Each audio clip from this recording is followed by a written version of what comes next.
પાદરામાં ગેરકાયદેસર દબાણો હટાવવાની કામગીરી છે હાથ ધરવામાં આવી છે। 100થી વધુ દબાણો પર કાર્યવાહી કરવામાં આવી છે। પાદરામાં વિવિધ વિસ્તારમાં જાહેર માર્ગ પરના દબાણો દૂર કરાયા છે। ઉચ્ચ અધિકારીઓની ઉપસ્થિતિમાં કાર્યવાહી કરાઈ। પ્રજાસત્તાક દિવસની ઉજવણી પૂર્વે ડિમોલિશનની કાર્યવાહી પાદરામાં યોજાવાની છે। પ્રજાસત્તાક દિનની જિલ્લા કક્ષાની ઉજવણી।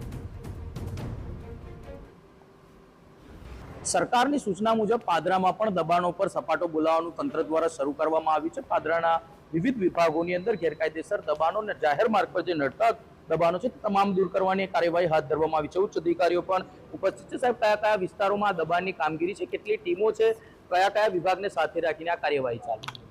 અમારી નગરપાલિકાની ટીમ દ્વારા પોલીસ ડિપાર્ટમેન્ટના સહયોગથી, રેવન્યુ ડિપાર્ટમેન્ટના સહયોગથી પાદરા શહેરના અલગ અલગ વિસ્તારોમાં જાહેર રોડ રસ્તાઓ પર જે નડતર દબાણો છે એ દૂર કરવાની કાર્યવાહી હાલમાં ચાલુ હશે।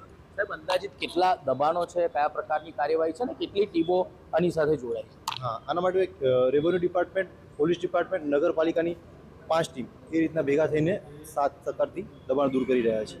પાદરાના મામલતદાર પણ અહીંયા ઉપસ્થિત। સાહેબ, કયા પ્રકારનું આખું આયોજન છે? આવનારા સમયમાં 26 જાન્યુઆરીનો પણ કાર્યક્રમ છે ને, ખાસ કરીને પાદરામાં જે દબાણો દૂર થઈ જી, આપણે જિલ્લા કક્ષાનો કાર્યક્રમ અત્રેના તાલુકામાં આ વખતે થઈ રહ્યો છે 26મી જાન્યુઆરીનો, જેને અનુસંધાને અને સરકારશ્રીના સ્થાયી સૂચનાઓ અને વખતની મળેલી સૂચનાઓ અન્વયે સમગ્ર તાલુકામાં સ્ટેપ બાય સ્ટેપ દબાણ, સરકારી જમીનો પરથી દબાણ હટાવવાની કામગીરી ચાલુમાં છે। જેમાં આજરોજ પાદરા નગરપાલિકા વિસ્તારના જાહેર રોડ રસ્તાઓ ઉપર થયેલા દબાણો આજે દૂર કરવામાં આવી રહ્યા છે।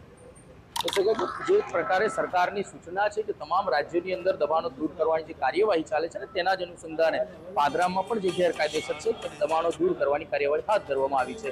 ધર્મેશ પટેલ, TV9 પાદરા।